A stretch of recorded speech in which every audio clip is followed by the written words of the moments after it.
You ever meet someone who's always asking, but never giving, someone who makes everything about them every time? Let me be real with you. There are certain asks people make that seem small, but they're red flags, silent warnings.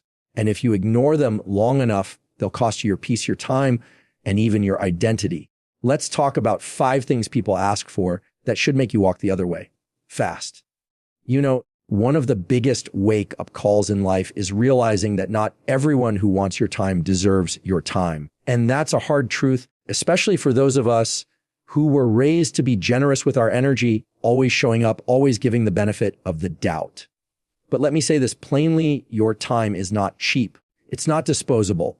And when someone consistently asks for your time without respecting it, they are not interested in you.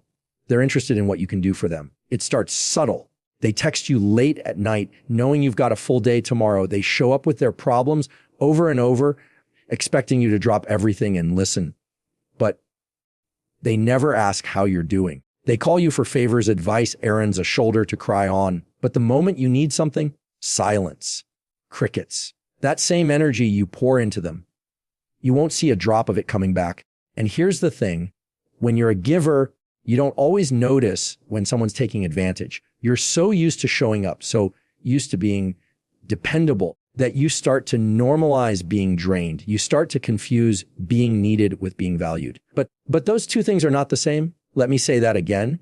Being needed is not the same as being valued, because someone can need you without respecting you. They can need you for your energy, your compassion, your listening ear, but that doesn't mean they see you. That doesn't mean they care about how you're doing, how your heart is holding up, how your schedule is stretched to the limit. If the only time your phone rings is when someone wants something from you, you're not in a relationship, you're in a transaction, and you deserve better than that. Now, I want to talk to the people pleasers for a second. The fixers, I've got it, no problem crowd. You're the ones who say yes even when you're tired, even when you're emotionally tapped out, even when your own world is crumbling. You say yes because you don't want to let anyone down. But listen to me, you are letting someone down, you're letting yourself down. Every time you put your own peace on hold to cater to someone who wouldn't do the same for you, you're betraying your own boundaries. And I know it feels selfish to say no, it feels cold, but boundaries are not walls. Boundaries are clarity. They're honesty. When you say, I can't talk right now, I need time for myself, that's not rejection, it's respect. Respect for your time, for your energy, for your mental health. The truth is, when someone asks for your time and doesn't value it, they're showing you who they are. They're showing you their priorities. People make time for what they care about. And if someone always finds time for their own needs, but never makes space for yours, that's not love. That's not friendship. That's convenience. And here's where it gets real. When you stop giving your time so freely, some people will get upset. They'll say, you've changed. They'll call you selfish, distant, dramatic. But let me tell you something. You are not here to be everyone's emotional dumping ground. You are not here to be the default support system for people who can't show up in return. You are allowed to protect your time like it's gold, because your time is your life. And you don't owe anyone unlimited access to your life. Not friends, not family, not coworkers, not partners. You don't owe explanations for taking care of yourself. You don't have to justify peace. You don't need permission to rest, to recharge, to be unavailable to people who never made themselves available to you. So the next time someone asks for your time, ask yourself, do they respect it? Do they understand that time is sacred? That energy is limited? That attention is a gift? Or are they just looking for another moment to make it about them? Because if it's the latter, the most loving thing you can do for them and for yourself is step back and don't apologize for that pause. Don't explain it away. The people who deserve you will never punish you for protecting your peace. That's the line you draw. Loyalty is one of those words that gets thrown around so easily, but rarely do people stop to think about what it actually means. It sounds beautiful, powerful, and it is. But here's the truth. Real loyalty is not something you hand out like candy. It's not something someone gets just because they asked nicely or because they've been in your life for a long time. Loyalty has to be earned. It has to be built brick by brick through trust, consistency, and shared values. And if someone is asking you for your loyalty before they've done the work to deserve it, that's a red flag you need to pay attention to.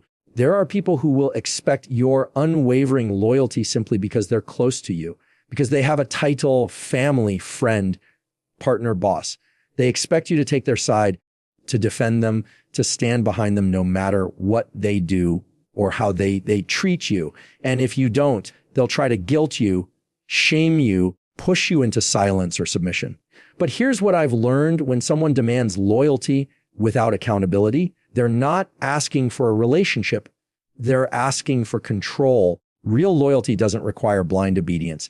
It doesn't ask you to betray yourself in the name of standing by someone else. True loyalty is mutual. It's based on respect, on honesty, on the understanding that both of you are willing to show up for each other, even when it's uncomfortable. It's not one-sided. It doesn't operate under fear or pressure or the need to keep the peace at the cost of your own integrity. And let me tell you, some of the most dangerous asks come wrapped in the language of loyalty. If you really care about me, you'll take my side. Don't tell anyone about this. It's between us. You owe me this after everything I've done for you. Those aren't signs of love. They're signs of emotional manipulation. Because someone who truly values you will never ask you to compromise who you are just to prove your loyalty to them. And I want you to really sit with that. Someone who genuinely cares about you will not put you in a position where loyalty to them requires disloyalty to yourself. You should never have to lie, shrink, or stay silent to keep someone comfortable. That's not loyalty, that's self-abandonment. A lot of us were taught to be loyal to a fault. Stay loyal to friends we outgrew, to family members who constantly disrespect us, to relationships that stopped being safe a long time ago. We were told that walking away makes you weak or ungrateful. But let me be clear, loyalty is not about endurance. It's not about how much you can take. It's about alignment. And when someone's actions consistently go against your values, your peace, your well-being, you do not owe them a front row seat in your life just because of history. That's the thing about earned loyalty. It's not based on length of time. It's based on depth of character. How do they treat you when no one's watching? How do they speak about you when you're not in the room? Are they loyal to air you? Because if they're not, then what exactly are you being loyal to? Some people want loyalty from you, but they don't want to reciprocate it. They want you to stand by them while they move shady, act inconsistent, and keep hurting you. They want your silence while they cross lines and expect you to clean up the mess. That's not a healthy bond. That's a one-sided agreement where you keep paying a cost that only benefits them. And here's the truth. You can still love someone and outgrow your loyalty to them. You can care deeply about a person and still decide that the relationship isn't built on the kind of mutual respect that deserves your continued investment. That doesn't make you cold. That makes you wise. So the next time someone asks you for your loyalty, don't just ask, how close are we? Ask, how consistent have they been? Have they shown up for me when I needed them? Far have they earned the trust that loyalty requires? Because loyalty, when given to the wrong person, will keep you stuck in cycles that drain your spirit and dim your light. And you weren't put here to shrink for anyone else's comfort. There is something sacred about opening up to someone, sharing your story, your truth, your struggles, letting someone see behind the curtain, the messy parts, the painful parts, the pieces of you you've worked so hard to protect. Vulnerability is not weakness, it's strength, it's brave. And yet there are people who will ask for that vulnerability, who will lean in like they care, only to use what you've shared as leverage, as gossip, or as ammunition later. That's why we need to be discerning about who we give access to the deeper parts of us. When someone asks for your secrets, your pain, your doubts, your raw emotions, but doesn't give you a safe space in return, what they're really doing is setting you up to be exposed, not supported. And that's a dangerous place to be, because intimacy is not just about what we share. It's about how what we share is handled. There are people who ask you to open up, but when you do, they flinch, they shift the conversation, they downplay what you're going through, or worse, they store it away, waiting for a time when it benefits them to bring it up. That's not safety. That's surveillance. That's not a friend. That's someone collecting your wounds like receipts. And here's the part that hurts. The people who do this often present themselves as trustworthy. They look the part. They say all the right things. You can talk to me. You know I'm always here. But what they're really offering is a spotlight, not shelter. And once you realize that, it can shake you. It can make you want to shut down and never open up again. But don't let the wrong people harden you. Let them teach you. Let them refine your circle, your instincts, your standards. Because not everyone who listens is listening to understand. Some are listening to compare. Some are listening to judge. Some are listening to use what you say later as proof that you were the weak one in the room. And when you realize that, when you finally see it for what it is, you stop confusing access with intimacy. You stop mistaking curiosity for care. It's not just about what people ask from you. It's about what they offer back. Do they offer compassion? Do they offer protection? Do they offer accountability? Because if they don't, then you are pouring something precious into a space that cannot hold it. Think about this. When you open up to someone, you're offering them the keys to parts of your life most people never see. That is not small. That is not casual. That's a gift. And if they don't treat it with care, if they throw your truth around like it's entertainment or leverage or something to twist, you've got every right to step back, to take those keys back, to lock that door. You don't owe everyone your story. You don't owe everyone your struggles. You can love people from a distance and still keep your heart guarded. You can be kind and still be protective of your energy. Some people say, if you trusted me, you'd tell me everything. But trust doesn't work like that. It's not owed. It's earned. And if someone hasn't created a space where you feel emotionally safe, then no, they don't get access to your deepest wounds. And here's what I've seen time and time again. The people who truly deserve your vulnerability never ask for it like it's something you owe them. They don't pressure you. They don't rush you. They don't poke around in your pain for the sake of curiosity. Instead, they create quiet. They offer presence. They let you come to them when you're ready.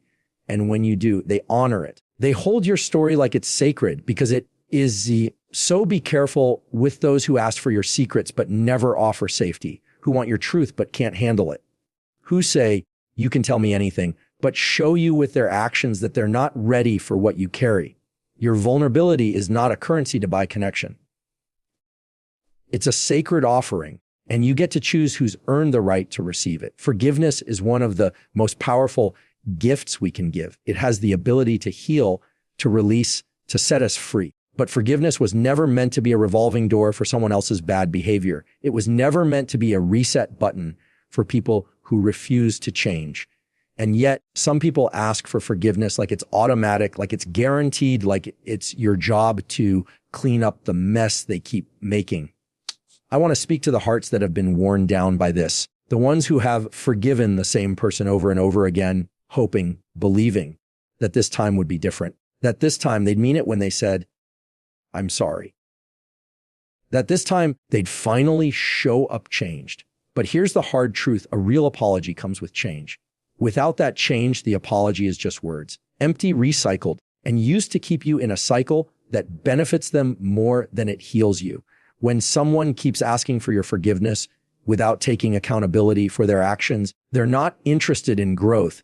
They're interested in permission. Permission to hurt you again, permission to avoid discomfort, permission to bypass responsibility. And if you keep giving it, not only do they stay the same, but you begin to shrink. You begin to carry the emotional labor of their healing while they continue to cause harm. And this is not about being bitter. It's not about holding grudges or keeping score. It's about honoring your peace, because forgiveness is a gift, but it's also a boundary. It says, I release you from what you did, but I won't allow you to keep doing it. It says, I've healed from the wound, but I won't give you another chance to cut me in the same place. Some people don't want forgiveness. They want access. And they'll say all the right things to get it. They'll apologize. They'll promise. They'll cry. But when the emotion fades, the pattern remains. And if someone keeps showing you who they are through repeated harm, broken promises, lack of accountability, at some point, it's no longer about them. It's about what you're choosing to allow. You can forgive someone and still walk away. You can forgive someone and still say, I love you, but I love myself enough to not stay in this. Forgiveness doesn't mean putting yourself back in harm's way. It means releasing resentment, not signing up for pain. And let me say this clearly, you are not obligated to keep forgiving someone who keeps choosing the same behavior. You're not cruel for drawing the line. You're not heartless for saying enough. Sometimes the most loving thing you can do for both of you is stop giving them another chance to disappoint you.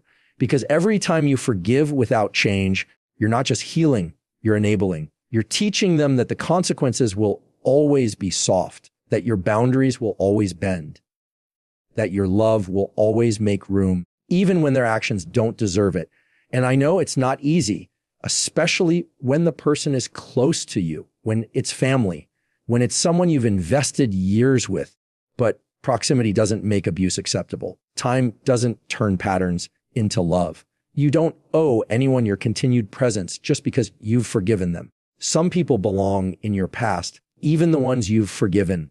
True accountability sounds different. Yeah. It doesn't rush your healing. It doesn't pressure you to move on. It sits with the discomfort. It asks, what can I do to make this right? And then actually follows through. It shows up with changed behavior, not just changed tone. And you deserve that. You deserve someone who doesn't just apologize. You deserve someone who adjusts. So the next time someone asks for your forgiveness, ask yourself, what are they doing with it? Are they using it to become better? Or are they using it to become more comfortable in staying the same?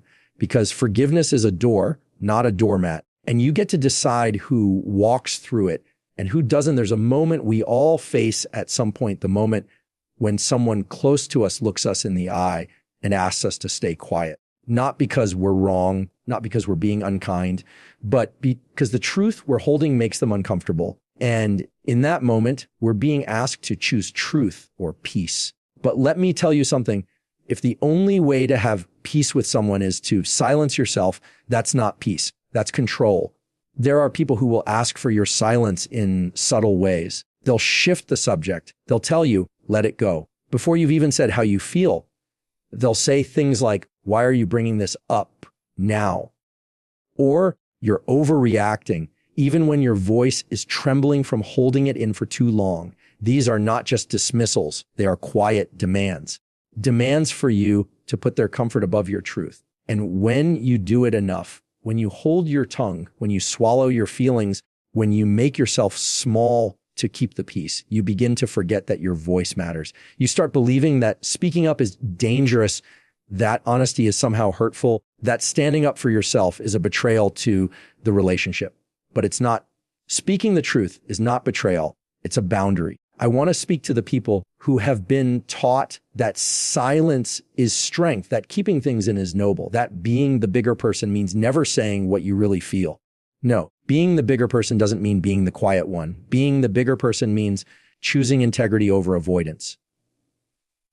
And sometimes that means having the hard conversations. Sometimes that means saying the thing no one wants to hear, not to hurt anyone, but to honor yourself. Because your voice carries weight. It carries your story, your perspective, your lived experience. And when someone asks you to stay silent so they can stay comfortable, what they're really asking is for you to disappear a little, to dim down, to pretend that everything's fine when it's not. And that's a slow kind of erosion of self-worth, of connection, of authenticity. Now, I'm not talking about being loud just for the sake of it. I'm not talking about confrontation without compassion. I'm talking about truth with clarity. I'm talking about speaking up when something doesn't sit right, when your needs aren't being met, when a boundary is being crossed, when someone you care about is hurting you and they don't want to acknowledge it. That's when your voice becomes not just important, but necessary. But here's the reality. The moment you start using your voice, the people who benefited from your silence will push back. They'll call you difficult, dramatic, sensitive. They'll say, you've changed, and you have. You've started to remember that your comfort matters too, that your feelings are valid, that your truth is just as worthy of space as theirs. And if that threatens the relationship, if the bond can't survive your honesty, then it was never as strong as you thought. Real relationships make space for real conversations. Real love can handle discomfort. Real connection is not built on silence. It's built on truth spoken in love. So don't let anyone guilt you into staying quiet. Don't let anyone convince you that their comfort is more important